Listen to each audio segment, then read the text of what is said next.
नमस्कार प्यारे साथियों, आप सभी का स्वागत है हमारे YouTube channel target with Rakesh.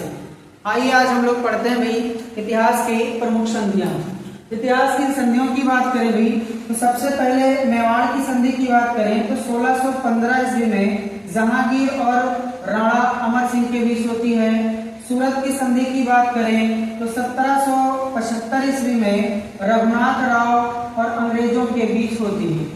Rajapur घाट की संधि 1804 ईस्वी में राव होलकर और ईस्ट इंडिया कंपनी के बीच में होती है।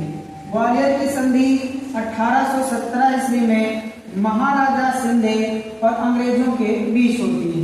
इलाहाबाद की संधि बहुत इंपॉर्टेंट है, ये 1765 ईस्वी में रॉबर्ट क्लाइव और शाह आलम द्वितीय के बीच होती है। आप जानते हैं इलाहाबाद की संधि से पहले 1764 ईस्वी में बक्सर का युद्ध हुआ था। इस युद्ध के अंदर भारत की तरफ से आप कह सकते हैं 3 लोगों की सेनाएं लड़ी थी अंग्रेजों से। बात करें अभी भारत की तरफ से तो मुगल सम्राट शाह आलम गया था, भी इसकी सेना गई थी। बंगाल के नवाब मीर कासिम की सेनाएं लड़ी थी। अवध के नवाब सिराजुद्दौला की सेनाएं लड़ी थी। तीनों सेनाएं अंग्रेजों से भी आप कह सकते हैं एक साथ लड़ी थी। और अंग्रेजों की तरफ से जो नेतृत्व कर रहा था वो हेक्टर मुनरो नेतृत्व कर रहा था। भाई आप जानते हैं, अगर बात करें भाई तो जब बक्सर का युद्ध हुआ 1764 ईस्वी में, उसके अंदर अवध के नवाब सिराजुद्दौला शामिल हुए और उनकी सेनाएं शामिल हुई। तो हुआ क्या भाई, जब इलाहाबाद की संधि हुई तो उस संधि के तहत अवध के ऊपर आप कह सकते हैं 50 लाख रुपए का जुर्माना लगाया गया और कहा गया भाई जो इलाहाबाद क्षेत्र है और कड़ा क्षेत्र है, यहाँ का जो राजस्व था उस राजस्व का 26 लाख रुपए शाह आलम द्वितीय को दिया जाना चाहिए।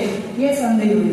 उसके बाद अगली संधि होती है आपकी सुगौली की संधि, जो 1815 ईस्वी में होती है। इस संधि के तहत आप कह सकते हैं नेपाल और ईस्ट इंडिया कंपनी के बीच में संधि होती है। पुरंदर की संधि की बात करें तो 11 जून 1665 ईस्वी को छत्रपति शिवाजी महाराज और जय सिंह प्रथम के बीच में होती है। जो जय सिंह प्रथम था भाई आप कह सकते हैं वो औरंगजेब की तरफ से था। उसके बाद फिर मद्रास की संधि होती है प्यारे साथियों 1769 ईस्वी में। और 1769 की बात करें तो जो प्रथम आंग्ल मैसूर युद्ध 1767 से 1769 तक चल रहा था वो मद्रास की संधि के तहत समाप्त हुआ। ये संधि हैदर अली और ईस्ट इंडिया कंपनी के बीच हुई। उसके बाद फिर मंगलौर की संधि 1784 ईस्वी में हुई थी। बात करें इसके तहत जो आपका द्वितीय आंग्ल मैसूर युद्ध था जो 1780 से 1784 तक हुआ, आप कह सकते हैं मंगलौर की संधि के तहत ये युद्ध समाप्त हुआ, द्वितीय आंग्ल मैसूर युद्ध। आप जानते हैं भाई इस युद्ध के तहत या इस युद्ध में आप कह सकते हैं हैदर अली की मृत्यु हुई। उसके बाद बात करते हैं भाई श्रीरंगपट्टनम की संधि, जो आप कह सकते हैं भाई 1792 ईस्वी में होती है। जो आपका तृतीय आंग्ल मैसूर युद्ध था जो 1790 से लेकर 1792 तक चला, आप कह सकते हैं श्रीरंगपट्टनम संधि के तहत तृतीय आंग्ल मैसूर युद्ध समाप्त हुआ। इस संधि के तहत आप कह सकते हैं यानी ये संधि जो हुई थी टीपू सुल्तान और ईस्ट इंडिया कंपनी के बीच में हुई थी। उसके बाद आप जानते हैं जो चौथा आंग्ल मैसूर युद्ध था जो 1799 में टीपू सुल्तान आप कह सकते हैं इस युद्ध में टीपू सुल्तान की मृत्यु हो जाती है और जो मैसूर क्षेत्र था वो ईस्ट इंडिया कंपनी के अंदर शामिल हो जाता है। उसके बाद फिर आपकी यंत्रोबा की संधि होती है जो 1826 ईस्वी में होती है। वर्मा जो वर्तमान में आज म्यांमार कहलाता है, वर्मा और ईस्ट इंडिया कंपनी के बीच में होती है। इसके तहत होता क्या, अभी जो वर्मा है वर्मा ने असम को आप कह सकते हैं ईस्ट इंडिया कंपनी को सौंप दिया था। उसके बाद आपकी मंदसौर की संधि 1818 ईस्वी में होती है। होलकर राजवंश और ब्रिटिश आप कह सकते हैं ब्रिटिश के बीच अलीनगर की संधि 1757 ईस्वी में सिराजुद्दौला और अंग्रेजों के बीच होती है। आप जानते हैं 1757 ईस्वी में प्लासी का युद्ध भी हुआ था। उसके बाद अमृतसर की संधि 25 अप्रैल 1809 ईस्वी को महाराजा रणजीत सिंह और लॉर्ड मिंटो के बीच हुई थी। एक अमृतसर की संधि और होती है प्यारे साथियों, आप कह सकते हो वो संधि होती है अमृतसर की संधि 1846 ईस्वी में। जो राजा गुलाब सिंह थे वह कभी अंग्रेजों ने कश्मीर को जम्मू के डोगरा जो राजवंश था उसको बेच दिया था। ये थी भी आपकी कुछ प्रमुख संधियां।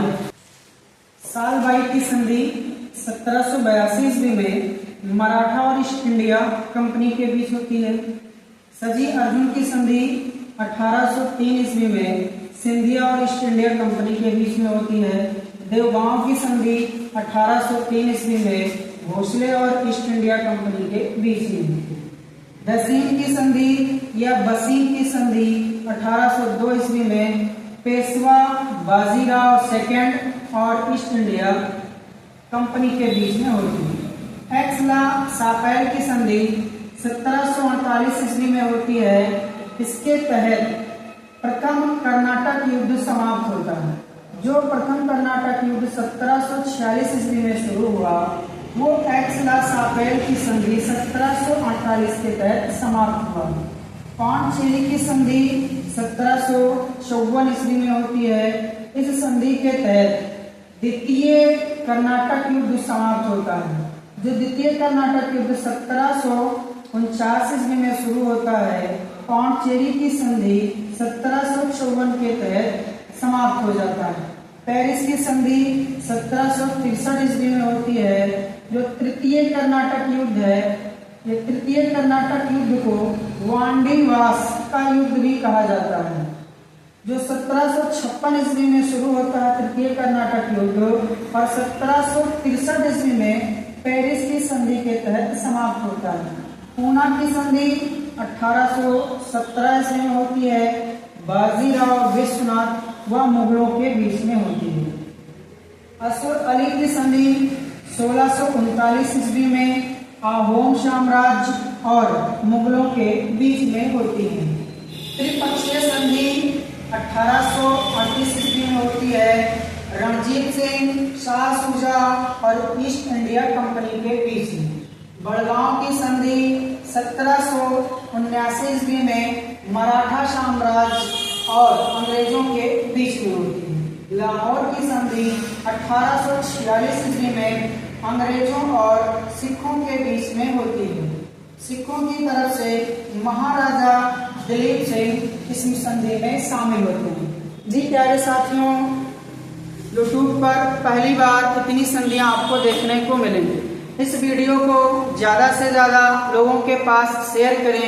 प्यारे साथियों, मेरे पास डिजिटल बोर्ड नहीं है लेकिन फिर भी कंटेंट जो है वो बहुत बेहतर है। ज़्यादा से ज़्यादा इस वीडियो को लोगों के पास शेयर करें। जय हिंद, वंदे मातरम, धन्यवाद।